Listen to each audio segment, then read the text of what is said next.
আমরা তো মনে করছি যে ডিপজল সাহেবের রাখবে না, হয়তো বা ডিপজল সাহেব মারা যাবে কিংবা 100-র ভিতরে 100 আমি 100 ছিলাম যে ডিপজল সাহেবকে হয়তো মেরে ফেলবে, হয়তো বা সে নিজে বাঁচার জন্য তার ফ্যামিলি বাঁচানোর জন্য আওয়ামী লীগ করছে। কিন্তু বাস্তবে তো সে বিএনপি করে, সে দুইবার কমিশনার নির্বাচন হয়েছে এবং বিএনপির থেকে হয়েছে, বাস্তবে সে বিএনপি করে।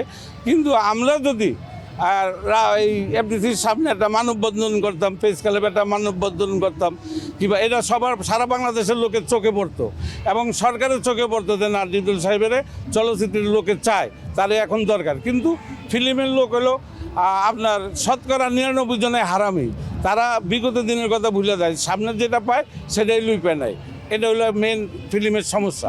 রাজনীতিটা ফিল্মের মধ্যে না জড়াইলে তো ভালো হয়। শিল্পীদের কাজ কি আসলে সবাই একত্রিত থাকে? রাজনীতিটা এক সময় ছিল না ফিল্মে, এটা আপনার জায়েদ খান যখন সেক্রেটারি হয়েছে তখন থেকে এই ফিল্মের রাজনীতিটা ঢুকছে এবং এই জায়েদ খানের জন্য ফিল্মের অনেক হিরোইন ধ্বংস হয়ে গেছে।